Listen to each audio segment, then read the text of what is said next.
सो हाय guys, नमस्ते सबको। Welcome back to the channel. तो आज मैं कुछ एसआईपी स्टॉक्स के बारे में बात करूंगा। अभी एसआईपी स्टॉक्स क्या होता है? ये मोस्टली निफ्टी 50 के अंडर आता है। जो मतलब लार्ज कैप कंपनीज है, लगभग आपको 2, 2.5, 3, 4 लाख करोड़ मार्केट कैप वाला, काफी बड़े बड़े कंपनीज है, ठीक है।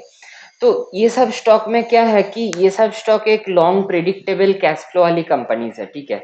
क्योंकि मतलब आपको उतना ज्यादा दिमाग नहीं लगाना पड़ेगा, रोज रोज का ज्यादा उठा पटक, मतलब वोलाटिलिटी भी कम रहेगा। और ये सारे स्टॉक्स जो है अपने अपने सेक्टर्स में सेक्टर लीडर्स है। तो पहले तो आते हैं किन टाइप के लोगों को ये सारे स्टॉक्स देखना चाहिए। तो पहले देखिए, सबके रिस्क प्रोफाइल सेम नहीं होता है, ठीक है। तो मैं, मेरा जो स्टाइल ऑफ इन्वेस्टिंग है, छोटे जनरली छोटे कंपनीज को ट्रैक करता रहना, उसका पीपीटी कॉन कॉल वगैरह सुनना, फिर डिसाइड करना कि क्या करना है, पोजीशन बढ़ाना है या घटाना है। बट इतना टाइम या फिर एनर्जी बहुत कोई लोग है जो नहीं देना चाहता है, राइट। तो उनके लिए क्या है कि थोड़ा प्रिडिक्टेबल अर्निंग्स हो, उतना दिमाग ना लगाना पड़े, बस पैसा डाल दो।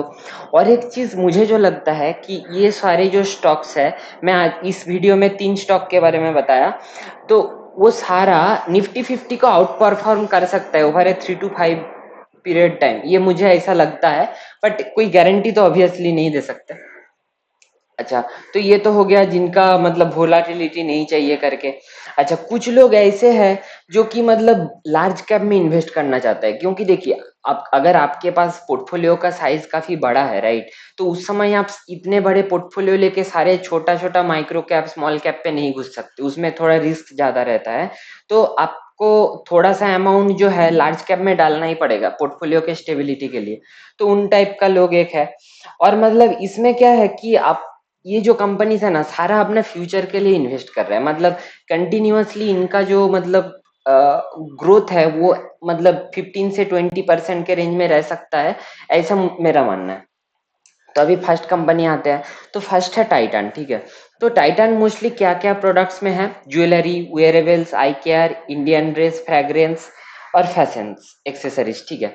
तो मेजोरिटी ऑफ द इनका जो रेवेन्यू है वो ज्वेलरी सेक्टर से भी आता है। बाकी मैं आपको दिखाता हूँ कि कौन से कैसे है। अभी देखिए, तानिस्क जो है, तानिस्क से ही इसका मतलब लगभग 50,000 करोड़ से भी ज्यादा मतलब रेवेन्यू आता है, ठीक है। अभी ये ज्वेलरी सेगमेंट में इसका 4 कैटेगरी के है, आप देख सकते हो, तानिस्क, कैरेटलेन, मिया, जोया, ठीक है। तो जोया तो शायद वो डायमंड ज्वेलरी के लिए, इसमें जनरली मार्जिन्स ज्यादा होते हैं, ठीक है। अच्छा, कैरेटलेन जो है ये भी टाइटन का मतलब ज्यादा पुराना इनिशिएटिव नहीं है, रिसेंट का ही है।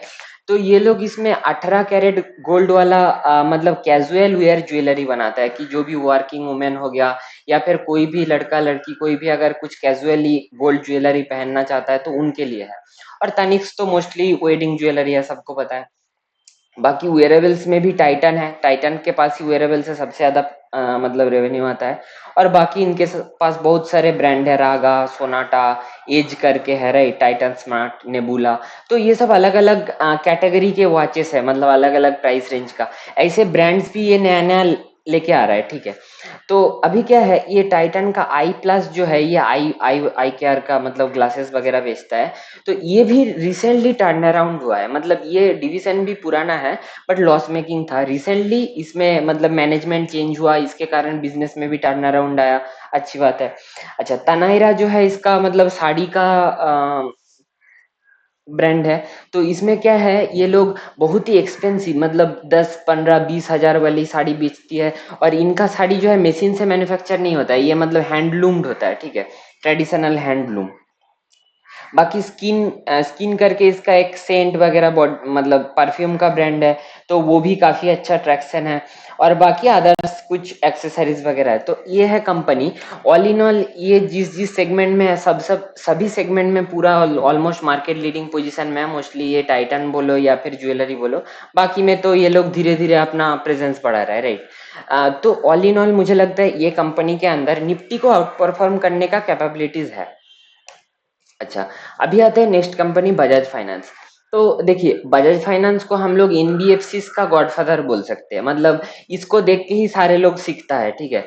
तो इनका भी अगर ये मतलब बहुत बड़े कंपनी है, 4 लाख करोड़ से भी ऊपर का, बट इसका अभी भी एयूएम का ग्रोथ का जो गाइडेंस है वो देख सकते हो आप, 25 to 27% लॉन्ग टर्म गाइडेंस है।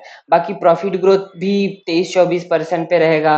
ग्रॉस एनपीए कंट्रोल में रहेगा बोल रहे हैं, नेट एनपीए भी। अच्छा, रिटर्न ऑन एसेट देखिए, एज एन एनबीएफसी ये क्या करती है ना, ये मोस्टली कंज्यूमर फाइनेंसिंग करता है। मतलब आप कोई भी बड़े बड़े जो इलेक्ट्रॉनिक्स रिलेटेड रिटेल आउटलेट्स होता है, शॉपिंग मॉल्स होता है, उसमें आप जाओगे तो आपको बजाज फाइनेंस फाइनेंसिंग करता है, washing machine, AC, air cooler, आपका टीवीज वगैरह ये सब पे, ठीक है। तो इसका ऑल इन ऑल, अच्छा सबसे जो इम्पोर्टेंट रिटर्न ऑन इक्विटी, आप अगर देखोगे कि 21 to 23% का जो रेंज है, मतलब 22% में अगर मानूं, तो ये जिस सेगमेंट में ऑपरेट करता है उसमें इस टाइप का रिटर्न ऑन इक्विटी मतलब बहुत कम है। इतना परफेक्टली लेवरेज लेता है और उसको मतलब बिना एसेट क्वालिटी को खराब होते हुए, वो बजाज फाइनेंस का ट्रेडमार्क है। तो मुझे लगता है ये भी एक कंपनी है जो कि अभी बहुत ही चीप ट्रेड कर रहा है, चीप वैल्यूएशंस पे, लगातार बहुत 1-2 साल से परफॉर्म भी नहीं कर रहा है उतना। बट मुझे लगता है ये इस पॉइंट ऑफ टाइम से निफ्टी को इजीली आउट परफॉर्म कर सकता है। तो इसका अगर प्रोडक्ट पोर्टफोलियो का बात करूँ तो यहाँ पे मेन सारा सेगमेंट जो है ये कंज्यूमर इससे ही आता है, आप देख रहे हो राइट। तो ये लोग देखिए, टू व्हीलर, थ्री व्हीलर, आपका life care financing, lifestyle product loans, digital product loans, consumer durable loans, ये सब करता है। अच्छा, एसएमई में भी ये लोग है। ये रिसेंटली एक कमर्शियल व्हीकल फाइनेंसिंग भी स्टार्ट किया है, मतलब जो बड़े बड़े लॉरीज हो गया, ट्रक्स हो गया, वो सब। अच्छा, बाकी आप देख सकते हो ऑलमोस्ट हर एक सेगमेंट में, कमर्शियल, रूरल, डिपॉजिट्स, पेमेंट, आप स्क्रीन को पॉज करके देख लेना। तो इन सारे सेगमेंट्स में जो है ये इंटर कर रहा है। और रिसेंटली आप सभी को तो पता है कि बजाज हाउसिंग फाइनेंस जो इससे डिमर्ज जो कि नया नया लिस्टिंग भी हुआ है आईपीओ में, ठीक है। तो वहां से भी इसको काफी सारा वैल्यू मिलेगा राइट, क्योंकि बजाज हाउसिंग में बजाज फाइनेंस का ही 75% होल्डिंग है। तो बजाज हाउसिंग अगर अच्छा कर रहा है मार्केट में, तो वो बजाज फाइनेंस को भी फायदा होएगा।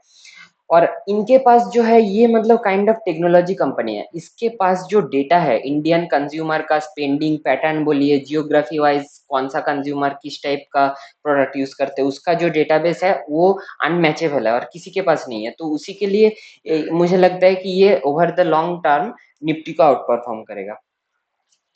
अच्छा, थर्ड कंपनी आता है आइशर मोटर। तो आप लोग तो बुलेट बुलेट और क्या बोलेंगे, रॉयल एनफील्ड का सारे बाइक्स देखे ही होंगे, वो आइशर ही बनाता है, ठीक है। तो इनका मेनली दो डिवीजन है। एक तो हो गया जिसमें बाइक बनाता है, और इसका एक जॉइंट वेंचर है जिसमें ये कमर्शियल व्हीकल्स बनाता है वॉल्वो के साथ। वॉल्वो एचआर कमर्शियल व्हीकल्स करके ये बनाता है, ठीक है।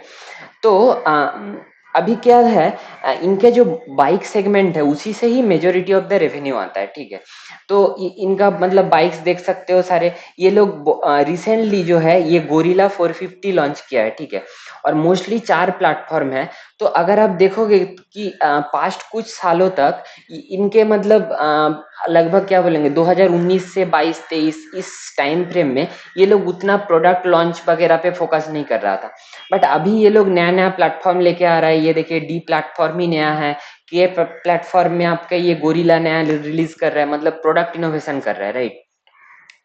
बट फिर भी क्या है कि इनका जो बाइक्स का काफी हद तक मतलब इंडिया में सैचुरेट हो गया है, ठीक है। उस लेवल का वॉल्यूम ग्रोथ जो ये पहले दिखाता था वो अभी नहीं दिखाता है। बट फिर भी क्योंकि इसका ब्रांड वैल्यू इतना स्ट्रांग है, मुझे लगता है इस डिवीजन से भी इसको एटलीस्ट 15% या फिर 13 to 15% रेंज का रेवेन्यू आएगा। अभी आते हैं इसका अदर सेगमेंट में। तो बाकी इसका जो मोटरसाइकिल एक्सेसरीज है, आपको पता है कि ये रॉयल एनफील्ड का बाइक्स को आप अपने हिसाब से कुछ भी कस्टमाइज कर सकते हो राइट। तो वो एक बिजनेस है। एक वेयरेबल्स का, ये देखिए हेलमेट, चश्मा, ये सब टी शर्ट वगैरह, जैकेट्स वगैरह ये सब बनाता है, ठीक है। तो ये सब से भी इसका मतलब अभी जो ग्रोथ है इन सब सेगमेंट्स में काफी ज्यादा है, वो बाइक सेगमेंट से। और थर्ड आते हैं जो इसका मेन सेगमेंट है, जो यहाँ से काफी वैल्यू क्रिएट करता है अपना शेयर होल्डर्स के लिए, वो है कि ये वॉल्वो एचआर का जो कॉम्बाइंड का थीम है, ठीक है। ये लोग तो ऑलरेडी एचआर आइशर का कमर्शियल व्हीकल बनाता ही था। और यहाँ पे ये सब जो बसेस वगैरह है, एडवांस मतलब जो इलेक्ट्रिक बसेस, इलेक्ट्रिक ट्रक्स पे ये एंटर कर रहा है, ठीक है। तो वो अगर मतलब ईवी के वेब में अगर वो कुछ सिग्निफिकेंट दाग ये कर पाया तो उसको उससे काफी अच्छा ट्रिगर पॉइंट मिल सकता है और वैल्यू क्रिएशन हो सकता है। तो ये 3 जो स्टॉक है ये पार्ट 1 ऑफ दिस सीरीज है। तो अगर आपको ये वीडियो अच्छा लगा तो आप इस वीडियो को लाइक शेयर सब्सक्राइब जरूर कीजिए, और ऐसे भी कोई रिकमेंडेशन नहीं है, कोई इन्फ्लुएंस नहीं होना है। Thank you.